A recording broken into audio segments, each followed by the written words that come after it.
आसमान में काले घने बादल ऐसे छा गए थे जैसे दिन में ही रात हो गई हो। ठंडी हवाएं चल रही थीं और बिजली कड़क रही थी। माधव अपनी पुरानी लकड़ी की रेहड़ी को धकेलता हुआ चौराहे की तरफ जा रहा था। माधव बहुत गरीब था। उसके पास बस यही एक ठेला था जिससे वो पाव भाजी बेचकर अपना गुजारा करता था। उसके घर की छत कच्ची थी जो हर बारिश में टपकने लगती थी। हे भगवान, आज बस बारिश ना हो। अगर आज भाजी नहीं बिकी तो कल तक सब खराब हो जाएगा। घर में राशन भी खत्म हो चुका है। सुमित्रा इस उम्मीद में होगी कि आज कुछ पैसे लेकर आऊंगा तो घर का चूल्हा जलेगा। जैसे ही माधव ने चौराहे पर अपना ठेला लगाया, वैसे ही मोटी मोटी बूंदें गिरने लगी। देखते ही देखते बहुत तेज बारिश शुरू हो गई। लोग अपनी अपनी दुकानों के शटर गिराकर घर जाने लगे। तभी माधव ने जल्दी से एक फटी हुई पन्नी निकाली और अपनी पाव भाजी को बचाने के लिए उसे ढक दिया। वो खुद तो भीग रहा था, पर उसे चिंता अपनी भाजी की थी। तभी गांव का एक आदमी बिरजू, जो माधव के ठेले के पास से जा रहा था, उसने माधव से कहा, अरे माधव, ये क्या कर रहे हो? ऐसी आफत वाली बारिश में कौन बाहर आएगा तुम्हारी पाव भाजी खाने? घर जा भाई, वरना बीमार हो जाएगा। बिरजू भाई, गरीब को बीमारी से ज्यादा भूख का डर लगता है। आज दिन भर से 1 रुपए की भी बोहनी नहीं हुई है। अगर खाली हाथ घर गया तो सुमित्रा को क्या मुंह दिखाऊंगा। बारिश और भी तेज हो गई। वो एक पेड़ के नीचे खड़ा होकर बस आसमान की तरफ देखने लगा। उसकी आंखों में आंसू थे और दिल में डर। रात के 8 बज गए थे। बारिश थोड़ी धीमी हुई थी, लेकिन हर तरफ सन्नाटा था। माधव ने सोच लिया था कि आज का दिन उसके लिए खराब गया। अब घर लौट जाना चाहिए। वो अपना सामान समेट ही रहा था कि अचानक एक बड़ी सी कार कीचड़ उछालती हुई आई और सीधे माधव के ठेले के पास आकर रुक गई। उस कार से एक साहब बाहर उतारते हैं और कहते हैं, ओ भाई, क्या कुछ खाने को मिलेगा? हम लोग शहर जा रहे थे, लेकिन आगे का रास्ता बंद है। बहुत जोर की भूख लगी है। जी साहब, भाजी तो तैयार है, बस पाव गरम करने की देर है। आप 5 मिनट रुकिए, मैं अभी देता हूँ। अरे भाई जल्दी करो, इस ठंड में कुछ गर्मा गर्म मिल जाए तो जान में जान आए। माधव के मुरझाए हुए चेहरे पर रौनक आ गई। उसने जल्दी से चूल्हा जलाया। मक्खन की खुशबू चारों तरफ फैल गई। उसने तवे पर भाजी को अच्छे से मैश किया और पाव को मक्खन लगाकर लाल होने तक सेंका। गर्मा गर्म धुआं निकलती पाव भाजी देखकर उन मुसाफिरों की भूख और बढ़ गई। जिसके बाद माधव गर्मा गर्म पाव भाजी की प्लेट सजाकर साहब को देता है। लीजिए साहब, गर्मा गर्म पाव भाजी खाइए। जिसके बाद साहब जैसे ही पाव भाजी का एक निवाला खाते हैं तो माधव से कहते हैं, वाह भाई, क्या स्वाद है। हमने शहर के बड़े होटलों में खाया है, पर ऐसी चटपटी भाजी कहीं नहीं मिली। तुमने तो कमाल कर दिया। सच में यार, इस बारिश में इसका स्वाद दुगना हो गया है। भाई 2 प्लेट और लगाओ। माधव की मेहनत रंग लाई। उन लोगों ने भर पेट खाना खाया। जब पैसे देने की बात आई तो साहब ने खुश होकर माधव को 2000 का नोट थमा दिया। साहब, ये तो बहुत ज्यादा है। मेरे पास तो छुट्टी भी नहीं है। रख लो भाई, इस मुसीबत में तुमने हमें खाना खिलाया, ये उसके लिए छोटा सा इनाम है। खुश रहो। गाड़ी वहां से चली गई। तभी माधव ने उस नोट को अपने सिर से लगाया और भगवान का शुक्रिया किया। वो जल्दी जल्दी अपना ठेला लेकर घर की तरफ भागा। उसे लग रहा था जैसे आज वो दुनिया का सबसे अमीर आदमी है, पर उसे नहीं पता था कि गांव का ही एक लालची आदमी राजेश ये सब छिपकर देख रहा था और उसके मन में जलन पैदा हो रही थी।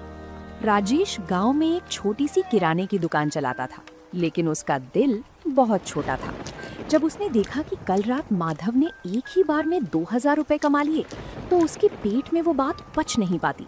वो सोचने लगा कि अगर ये गरीब पाव भाजी वाला ऐसे ही पैसे कमाने लगा तो कल को ये मेरी बराबरी करने लगेगा। जिसके बाद उसने अपने चेले से कहा, देख रहा है कल्लू, कल तक जिसके पास नमक खरीदने के पैसे नहीं थे, आज उसके ठाठ देख। ये शहर वाले भी पागल है, कहीं भी रुककर कुछ भी खा लेते हैं। हमें कुछ ऐसा करना होगा कि इसकी दुकान पर कोई कदम भी ना रखे। शाम को फिर से हल्की हल्की बूंदाबांदी शुरू हो गई। माधव अपनी भाजी तैयार कर रहा था। तभी राजेश अपने 2-3 साथियों के साथ वहां पहुंचा और जानबूझकर शोर मचाने लगा। अरे छी छी माधव, ये कैसी बदबू आ रही है तेरे ठेले से? इस भाजी में सब्जियां सड़ी हुई इस्तेमाल कर रहा है क्या? कल रात शहर वालों को तो ठग लिया और अब हमें बीमार करने का इरादा है क्या? नहीं राजेश भैया, ये आप कैसी बात कर रहे हैं? सुमित्रा ने सुबह ही मंडी से ताजी गोभी और मटर लाकर दिए हैं और अपने ठेले पर सफाई का पूरा ध्यान भी रखता हूँ। अरे चुप कर, सबको दिख रहा है कि तू बारिश के गंदे पानी में पाँव सेक रहा है। गांव वालों सुन लो, अगर माधव की पाव भाजी खाई तो पेट खराब होना पक्का है। कल रात जो लोग खाकर गए थे, सुना है उनकी तबीयत बिगड़ गई है। राजेश की बात सुनकर जो एक दो लोग आने वाले थे वो भी ठिठक गए। गांव में अफवाह आग की तरह फैलती है। माधव सफाई देता रहा, लेकिन राजेश ने वहां इतना हंगामा किया कि लोग डर के मारे दूर हटने लगे। माधव का दिल टूट गया। उसे समझ ही नहीं आ रहा था कि बिना किसी गलती के उसे ये सब क्यों झेलना पड़ रहा है। अगले 2 घंटे तक माधव खाली बैठा रहा। बारिश तेज होने लगी थी और राजेश दूर खड़ा ये सब देखकर हंस रहा था। तभी अचानक वही गाड़ी फिर से आकर रुकी जो परसों आई थी।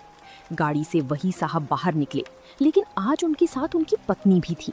साहब मुस्कुराते हुए माधव के पास आते हैं और कहते हैं, नमस्ते भाई, आज हम खास तौर पर तुम्हारी पाव भाजी खाने के लिए शहर से यहाँ तक आए हैं। मेरी पत्नी को तुम्हारी भाजी का स्वाद इतना पसंद आया कि उसने आज घर पर खाना ही नहीं बनाया। साहब, पर यहाँ तो लोग कह रहे हैं कि मेरी भाजी खाकर आपकी तबीयत खराब हो गई थी। अरे कौन फैला रहा है ये झूठ? हम तो कल से और ज्यादा तरोताजा महसूस कर रहे हैं। बल्कि मैंने तो अपने ऑफिस के ग्रुप में भी तुम्हारी फोटो डाली है। देखो पीछे एक और गाड़ी आ रही है, वो सब मेरे दोस्त हैं। साहब की बात सुनते ही राजेश का चेहरा पीला पड़ गया। देखते ही देखते वहां 3-4 गाड़ियां और रुक गईं। माधव ने फुर्ती से काम शुरू किया। ताजे मक्खन और मसालों की ऐसी महक उठी कि गांव के जो लोग राजेश की बातों में आ गए थे वो भी अपनी भूख नहीं रोक पाए। तभी गांव का एक बुजुर्ग माधव के ठेले पर आकर बोलता है, माधव बेटा, हमें माफ करना, हम इस राजेश की बातों में आ गए थे। हमें भी एक प्लेट पाव भाजी खिलाओ, इसकी खुशबू ने तो भूख जगा दी है।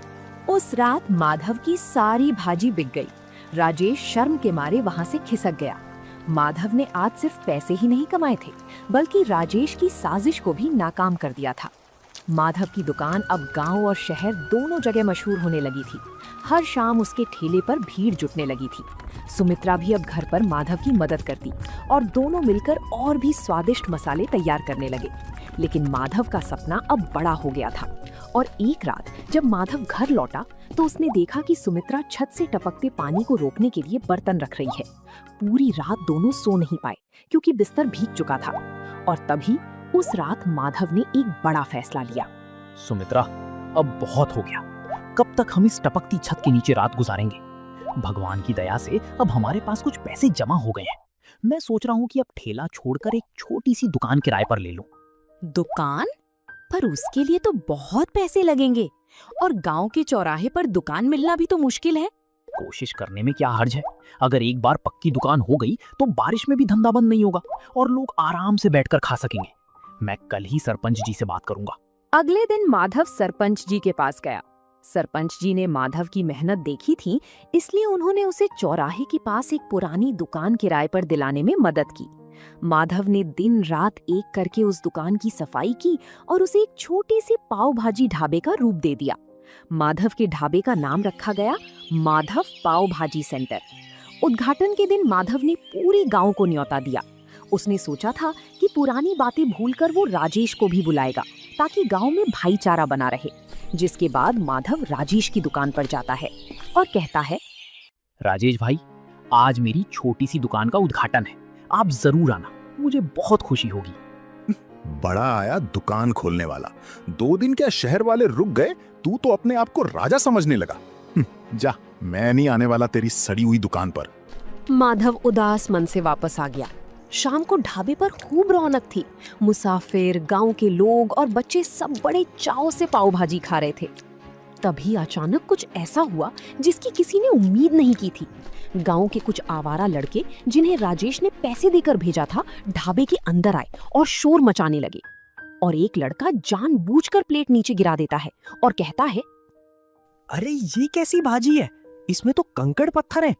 तुम लोग हमें बीमार करना चाहते हो क्या? माधव सन्न रह गया। उसे पता था कि भाजी उसने खुद छानी है, उसमें कंकड़ हो ही नहीं सकते। लेकिन वो लड़के इस बात को लेकर दुकान का सामान बाहर फेंकने लगे, जिसके कारण दुकान का पूरा माहौल खराब हो गया। तभी भीड़ में से एक कड़क आवाज आई, रुको, ये क्या बदतमीजी है। सबने मुड़कर देखा तो वो गांव के नए हेड कांस्टेबल रघुवीर सिंह थे। वो सादे कपड़ों में अपनी पत्नी के साथ वहां पाव भाजी खाने आए थे। उन्हें देखकर राजेश के भेजे हुए लड़के घबरा गए, जिसके बाद रघुवीर सिंह उन लड़कों के पास जाकर कंकड़याली प्लेट उठाते हैं और कहते हैं, तुम कह रहे हो इसमें कंकड़ है? जरा मैं भी तो देखूं। हाँ, अरे ये कंकड़ तो ऊपर से डाले गए लगते हैं, क्योंकि इस कंकड़ पर भाजी का मसाला भी नहीं लगा है। सच सच बताओ, तुम्हें यहाँ हंगामा करने के लिए किसने भेजा है? वो साहब, हमें तो राजेश भैया ने बोला था कि माधव की दुकान जमने नहीं देनी है। उन्होंने हमें पैसे दिए थे। ये सुनते ही वहां खड़े गांव वालों में कानाफूसी शुरू हो गई। सबको समझ आ गया कि माधव बेकसूर है, जिसके बाद रघुवीर सिंह ने उन लड़कों को डांट कर भगा दिया और माधव से कहने लगे, माधव भाई, डरो मत। तुम्हारी ईमानदारी ही तुम्हारी सबसे बड़ी ताकत है। आज से यहाँ तुम्हें कोई परेशान नहीं करेगा।